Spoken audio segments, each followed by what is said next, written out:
সন্মানিয়া ইউনিয়নে volleyball final খেলা অনুষ্ঠিত। সময়টিতে যারা উপস্থিত হয়েছেন তাদেরকে অসংখ্য ধন্যবাদ জানাচ্ছি।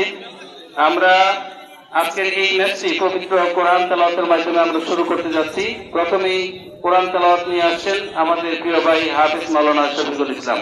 হাফেজ মাওলানা শফিকুল ইসলাম। আসসালামু আলাইকুম ওয়া রাহমাতুল্লাহ। আউযু বিল্লাহি মিনাশ শাইতানির রাজীম।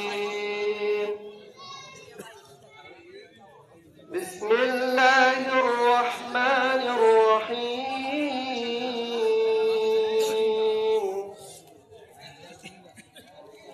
ফাইন যালালতুম মিন বা'দি মা বাংলাদেশ জামায়াতে ইসলামী সন্মানিয়া ইউনিয়ন ৪ নং ওয়ার্ডের উদ্যোগে দক্ষিণ গাঁও কালিয়াব দাখিল মাদ্রাসার মাঠে বাদেশা থেকে এক জমজমাট ভলিবল ফাইনাল খেলা অনুষ্ঠিত হয়।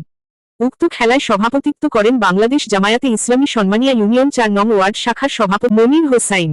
সভাপতির বক্তব্যে তিনি বলেন, খাদ্য, বস্ত্র ও বাসস্থান যেমন মানুষের মৌলিক চাহিদা, তেমনি চিত্তবিনোদনও মানুষের একটি মৌলিক প্রয়োজন।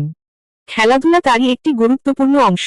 তিনি আরও বলেন, আগামীতে ইনশাআল্লাহ এর চেয়ে বড় পরিসরে খেলাধুলার আয়োজন করা হবে।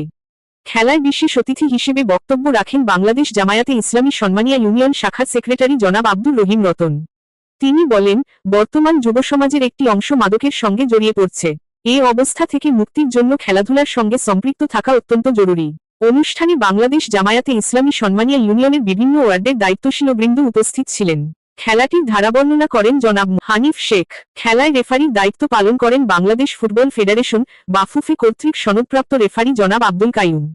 ফাইনাল খেলায় অংশগ্রহণকারী দল দুটি দক্ষিণ গাঁও নবতরুণ ভলিবল একাদশ ও চর সন্মানিয়া ভলিবল একাদশ দর্শকদের একটি মণিমুগ্ধকর খেলা উপহার দেয়। উত্তেজনাপূর্ণ এই খেলায় শেষ পর্যন্ত বিজয় অর্জন করে চর সন্মানিয়া ভলিবল একাদশ।